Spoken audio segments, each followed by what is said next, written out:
La Chine utilise un porte-avions américain comme cible d'entraînement. Les législateurs américains font une visite surprise à Taïwan. Et l'effondrement de l'économie chinoise menace l'économie mondiale. Tout cela et bien d'autres choses encore à la une de l'actualité chinoise de cette semaine.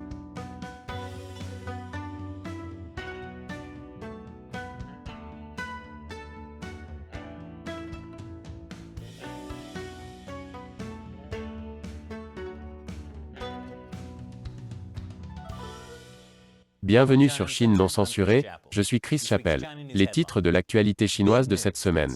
De grandes nouvelles qui vont certainement mettre la Chine en colère. Une délégation de législateurs américains a atterri à Taïwan pour une visite surprise, un voyage qui aurait été organisé par l'ambassade de facto de Washington sur l'île. C'est le genre de reconnaissance officielle de haut niveau de Taïwan que le Parti communiste chinois déteste. Parce que le parti a juré de prendre Taïwan, par la force si nécessaire. Ce que le parti préfère appeler « réunification de la mère patrie ». L'invasion brutale d'un pays souverain sonne mal. L'identité des législateurs américains en visite à Taïwan n'a pas été officiellement révélée. Mais à partir de cet enregistrement, les journalistes en ont identifié 5 sur 6. Après avoir visité le bureau présidentiel et le ministère taïwanais de la Défense nationale, la délégation américaine a également visité TSMC, le plus grand fabricant de semi-conducteurs au monde. La délégation américaine a quitté Taïwan jeudi soir. J'espère qu'ils ont au moins eu l'occasion de visiter l'un des marchés de nuit de Taipei, et de manger un bon gros calamar en brochette. Taïwan me manque. C'était en fait le deuxième groupe de législateurs américains à se rendre à Taïwan cette année. En juin dernier, 3 sénateurs américains ont visité Taïwan, ce qui a probablement irrité la Chine. Le régime chinois a montré son irritation avec cette dernière visite américaine en effectuant des exercices militaires à proximité. Ouais, pendant que les législateurs américains étaient là. Le régime chinois a appelé l'exercice « une patrouille conjointe de préparation à la guerre ». Vous savez, au cas où il y aurait une guerre près de Taïwan, pour une raison quelconque. Et selon le ministère de la Défense de Taïwan, la Chine a la capacité de bloquer Taïwan, un grave défi. Selon le rapport du ministère de la Défense, actuellement, l'APL est capable d'effectuer un blocus local conjoint de nos ports, nos aéroports et nos routes aériennes critiques, afin de couper nos lignes de communication aérienne et maritime, et d'affecter le flux de nos fournitures militaires et de nos ressources logistiques. Cela rendrait la défense de Taïwan par les USA extrêmement difficile. En parlant de la défense de Taïwan par les États-Unis, le secrétaire d'État américain Anthony Blinken a déclaré que les États-Unis et leurs alliés dans la région prendraient des mesures si Taïwan était attaqué. Il ne dit pas quel type de mesures car c'est une surprise. Et après la pause, l'armée chinoise est en expansion. Bienvenue à nouveau. La puissance militaire de la Chine est en expansion. Selon un nouveau rapport du Centre d'études stratégiques internationales, le 3e porte-avions chinois pourrait être lancé dès le début de 2022. C'est une image satellite de ce qui est appelé type 003. Il s'agit d'une amélioration majeure par rapport au précédent porte-avions chinois, car il est équipé de 2 catapultes de lancement pour les avions. Toutefois, même s'il est lancé prochainement, il faudra encore des années avant que le type 003 soit mis en service dans la marine de l'APL et atteigne sa capacité opérationnelle initiale. Selon ce dernier rapport du ministère de la Défense, les États-Unis pensent qu'il entrera en service en 2024. Mais ce porte-avions moderne marque une étape majeure dans la réduction de l'écart entre le Parti communiste chinois et l'armée américaine. Le rapport du DoD indique également que la Chine possède désormais la plus grande marine du monde. L'armée de l'air chinoise constitue la plus grande force aérienne de la région et la 3e plus grande au monde. Et la force stratégique de la Chine est capable de frappes de précision conventionnelle et nucléaire. Mon Dieu, je me demande si le régime chinois n'a pas une quelconque intention hostile. Est-ce qu'il menace de faire la guerre? Non, écoutons Wall Street et triplons nos investissements en Chine. La Chine est notre amie. Qu'est-ce que c'est, Shelley? Oh.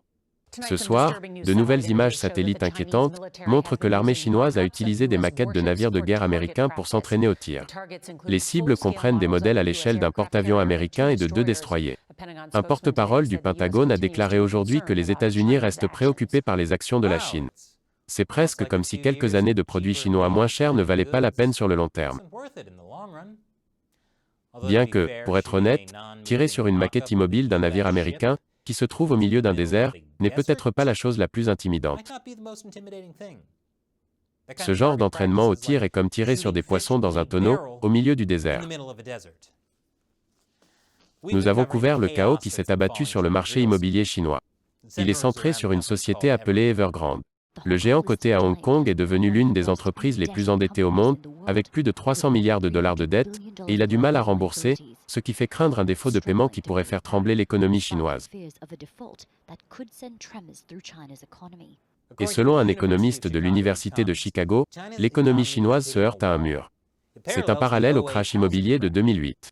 Le défaut de paiement d'Evergrande pourrait envoyer des ondes de choc à travers l'économie mondiale, puisque la mondialisation nous lie tous ensemble. C'est presque comme si quelques années de produits chinois moins chers ne valaient pas la peine sur le long terme. Jusqu'à présent, le fondateur milliardaire d'Evergrande a renfloué l'entreprise. Mais cela ne fonctionnera pas à long terme. Evergrande doit faire face à environ 8 milliards de dollars de dettes envers des investisseurs étrangers au cours de l'année prochaine. Mais nos amis de BlackRock, rappelez-vous, les gars qui nous ont dit de tripler nos investissements en Chine, ont dit qu'il n'y avait pas à s'inquiéter. Le Parti communiste chinois va nous sauver. L'un de leurs principaux investisseurs a déclaré : le système bancaire a tendance à être contrôlé par le gouvernement. Il y a une intervention du gouvernement qui devrait vraisemblablement survenir. Mon sentiment est que le gouvernement va agir, et mon sentiment est que cela va se stabiliser. Eh bien, selon des sources qui se sont exprimées dans le Wall Street Journal, Pékin travaille à une implosion contrôlée du géant de l'immobilier, en vendant certains actifs tout en limitant les dommages aux acheteurs de maisons et aux entreprises. Hurrah, on est sauvés. Sauf que, veiller sur les investisseurs étrangers n'est pas une priorité. Ouah, c'est presque comme si quelques années de produits bon marché fabriqués en Chine ne valaient pas la peine sur le long terme.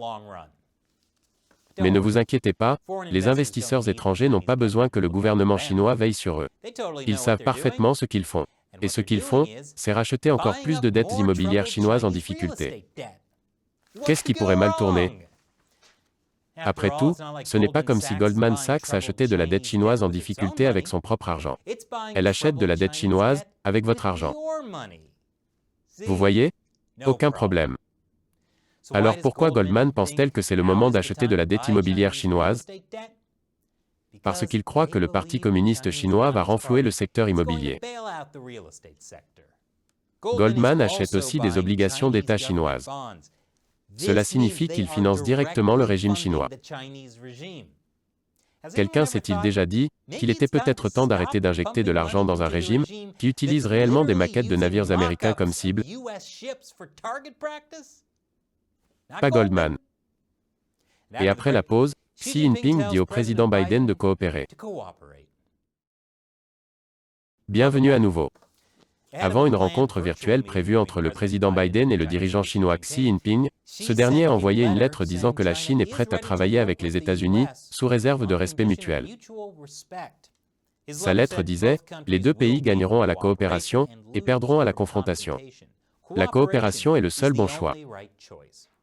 Vous savez, quand un dirigeant autoritaire qui contrôle la plus grande armée du monde vous dit de coopérer, cela veut dire coopérer.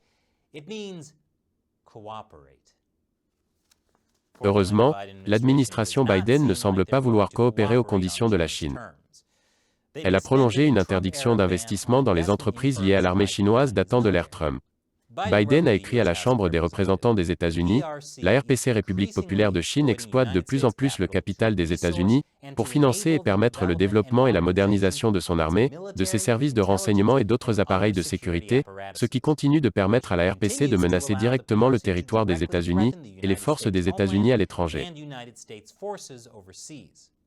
En juin dernier, Biden a en fait étendu la portée des restrictions à 59 entreprises chinoises de défense et de technologie. Puisque le Parti communiste chinois a ouvertement déclaré la guerre aux États-Unis, nous n'avons pas à les aider à construire leur armée. En parlant de tenir tête au Parti communiste chinois, le joueur de la NBA, Enes Kanter, poursuit sa marche à travers les sujets les plus sensibles du régime chinois. Son dernier geste a été de qualifier Taïwan de pays, et de dire que Taïwan ne se rendra jamais au « diabolique Parti communiste chinois ». Et bien sûr, le parti déteste cela. Mais il déteste probablement encore plus ceci. Dans une interview avec CNN, Kanter a mentionné le sujet le plus tabou en Chine, le prélèvement forcé d'organes. Je me suis assis avec cette survivante de camp de concentration, et elle me racontait tous les actes horribles qu'il faisait là-dedans, combien de fois elle avait été violée et torturée auparavant.